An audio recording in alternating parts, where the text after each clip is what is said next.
Feedback का। आप लोग कहानी को लाइक कर रहे हैं, दोस्तों के साथ शेयर कर रहे हैं, और हमारी MMTV एक फैमिली है जो उसमें इजाफा हो रहा है, उसके लिए दिल से आप लोगों का शुक्रगुजार हूँ, क्योंकि लोग भी आपकी तरह उसी तरह कुछ लम्हों के लिए कहानी सुनते हुए सुकून में चले जाते हैं, जो उसका अजर, उसकी नेकी आप तक भी पहुँचेगी और उसको आपका अजर मिलेगा, क्योंकि आपने उस नेक काम में हिस्सा डाला, उस वीडियो को शेयर किया, उस वीडियो को लाइक किया, जो और लोगों तक भी पहुंच गई आपके तवस्सुत से, आपके लाइक करने की वजह से, आपके शेयर करने की वजह से। और उस खुशी को, उन लम्हों को स्टोरी सुनते हुए जो भी उसने खुशी महसूस की, उसकी जो नेकी है उसमें हिस्सा आपका भी डल गया। जज़ाकल्लाह।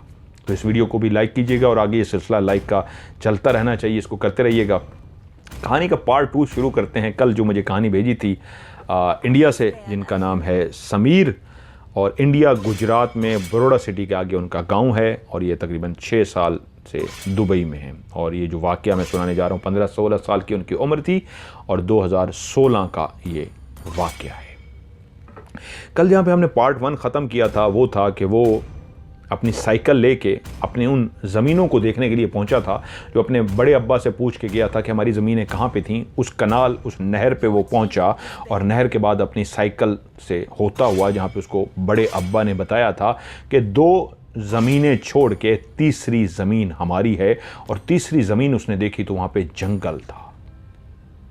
शायद 100 साल, 125 115 साल, 120 साल पहले शायद वो ज़मीनें थीं, अब वो जंगल था। वो हैरान हुआ, कुछ देर खड़ा वहाँ देखता रहा, वापस आया, कनाल पे दिल किया इतने अरसे बाद आया हूँ, चलो नहा ही लेते हैं। नहाया और फिर से एक दफ़ा दिल को तसल्ली देने के लिए कहा चलो रास्ता भी वही जंगल वाला जो है वो भी तो आगे जाता है घर की तरफ, उसी रास्ते से निकल जाऊँगा।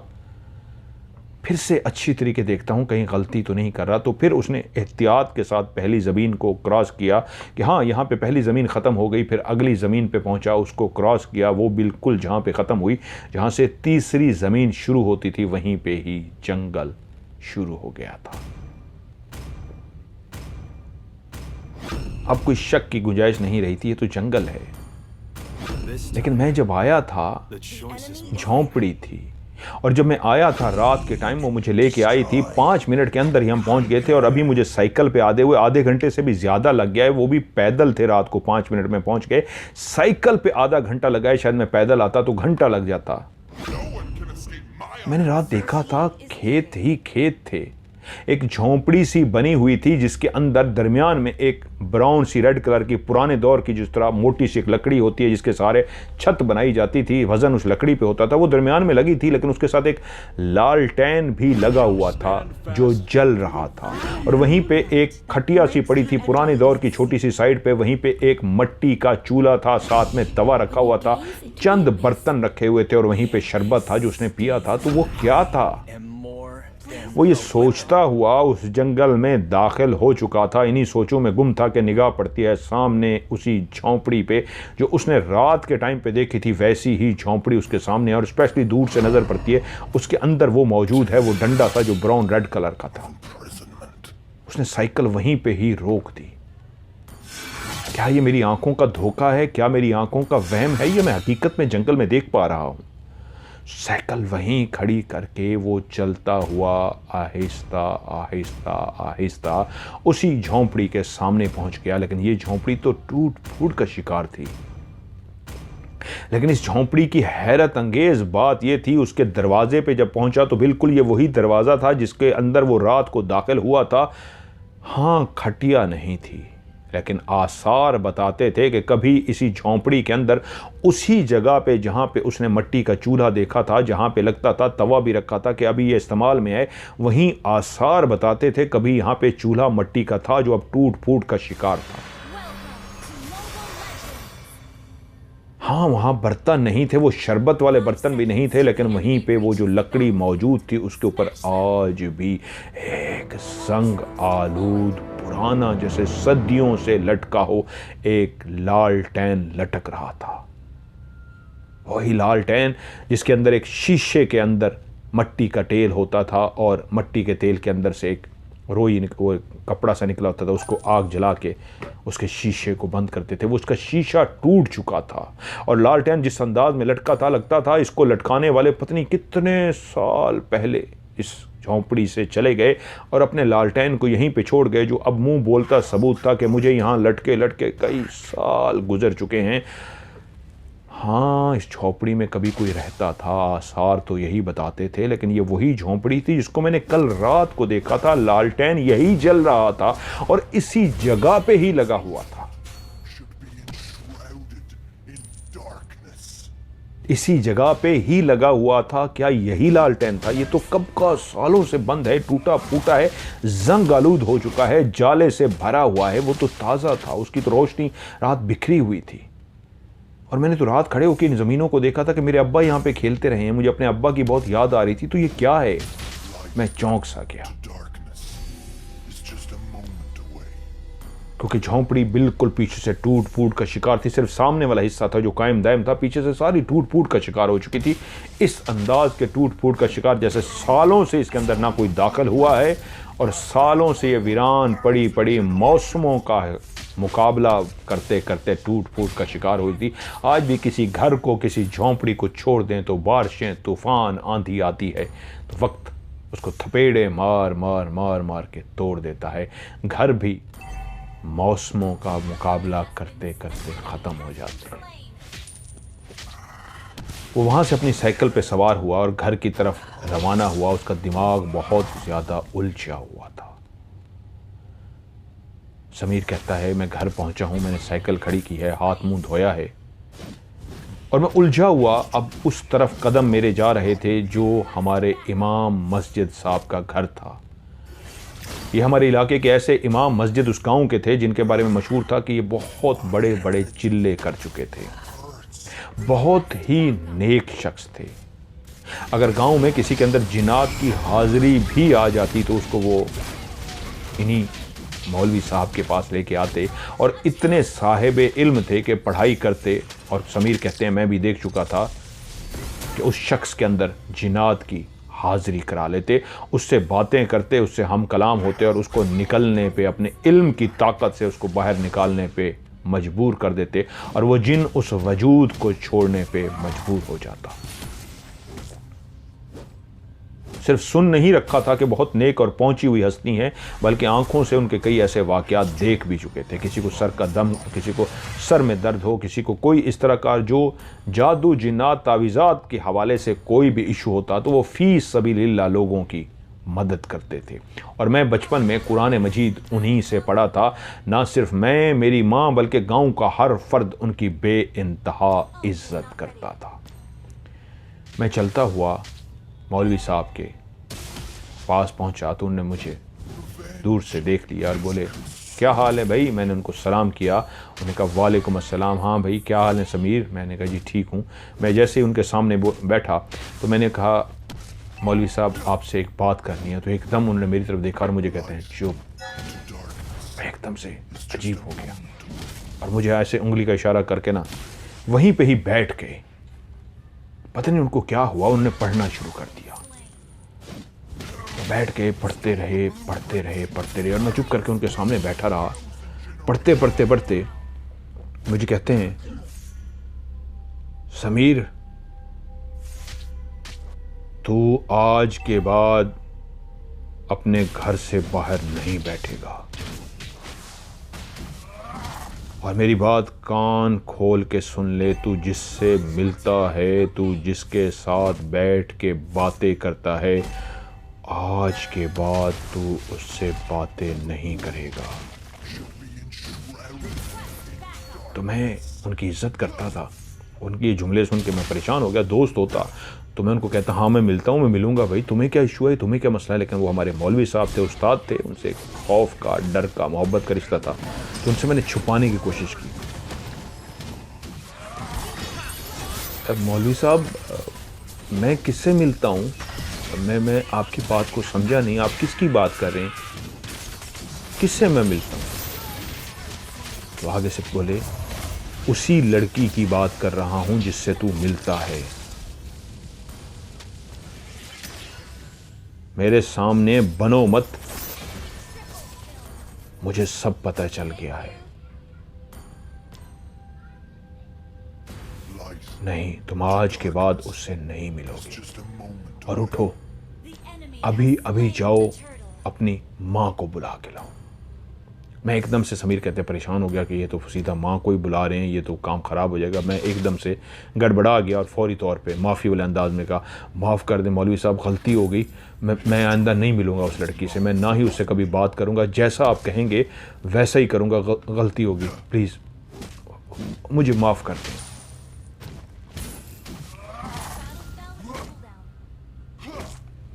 वो बोले, तुम्हें जितना कहा है उतना करो, उठो मम्मी को बुला के लाओ। अब उनकी बात मैं टाल नहीं सकता था। मैंने अपनी तरफ से माफ़ी मांगने की कोशिश की थी कि भई ये गलती हो गई है, मम्मी को क्यों बताना है, लेकिन वो अड़ गए उस बात पे। मैं उठ गया, जी मैं बुला के लाता हूँ। उनकी बात माननी थी। मैं वहाँ से उठा, परेशान सा था, चलता हुआ घर पहुँच गया। मम्मी घर में थी। मैंने कहा मम्मी, कहती हाँ बेटा। मैंने कहा आपको मौलवी साहब बुला रहे हैं। मैं उनके पास काम से गया था तो उन्होंने मुझे आगे से कहा अपनी मम्मी को बुला के लाओ। तो मैंने कहा जी अच्छा मैं बुला के लाता हूँ, तो चलिए साथ।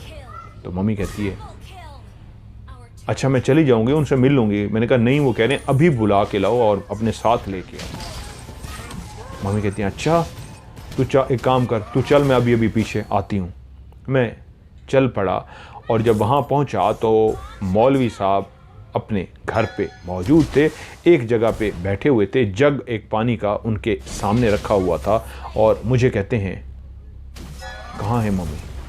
मैंने कहा जी वो आ रही हैं, मैंने उनको बुलाया। उन्होंने कहा तुम चलो चलो, वो मैं पीछे आ रही हूँ। मुझे कहते हैं उस साइड पे सामने बैठ जाओ। मैं उधर बैठ गया और थोड़ी देर, कोई 5 मिनट ही गुजरे होंगे, वो पढ़ना शुरू हो गए। पढ़ते रहे कि 5 मिनट गुजरे होंगे, मेरी वालदा अंदर दाखिल हुई, सलाम किया मौलवी साहब को। उन्होंने कहा वालेकुम अस्सलाम, और मेरी वालदा को इशारा किया दूसरी सिमत में, एक कोने पे मैं बैठा था, दूसरे कोने की तरफ इशारा किया कि आप वहाँ पे साइड पे बैठ जाएं। मम्मी साइड पे बैठ गई और कारी साहब ने उसके बाद पढ़ना शुरू कर दिया। पढ़ते रहे, मैं भी खामोश, मम्मी भी खामोश थी। क्या हो रहा है कुछ समझ नहीं आ रही। पढ़ते पढ़ते तकरीबन कोई आधा घंटा वो पढ़ते रहे।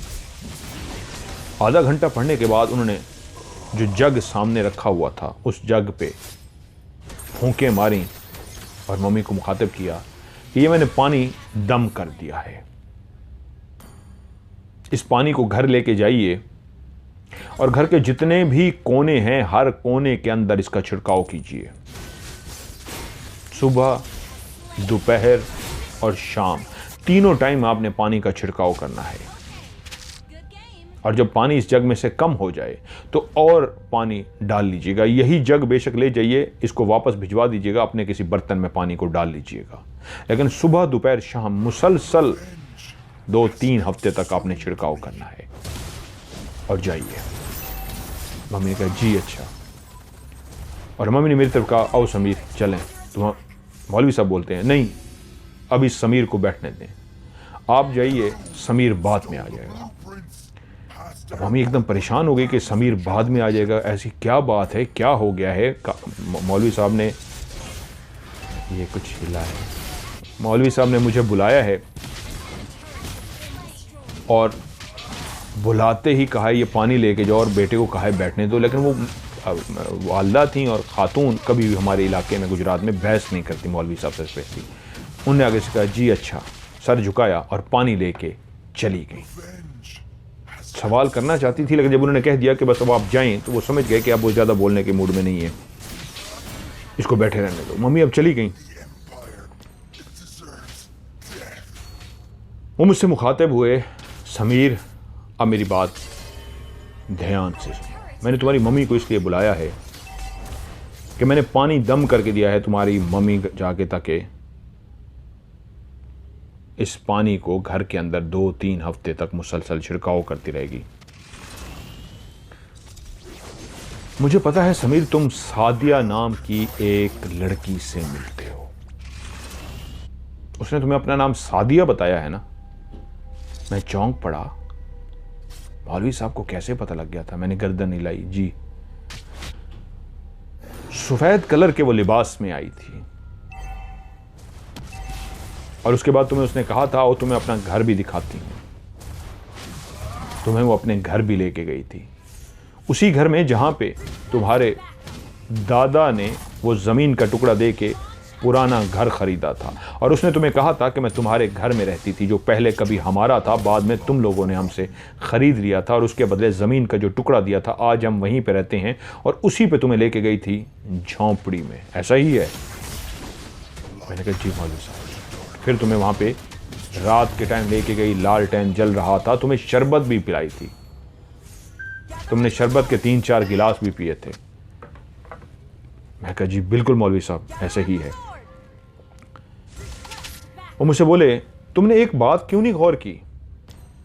जब वो तुम्हें कह रही थी मेरे बाप ने तुम्हारे दादा से ये जमीन का टुकड़ा लिया था और उसके बदले अपना घर उनको दिया था, कहा था उसने तुमसे?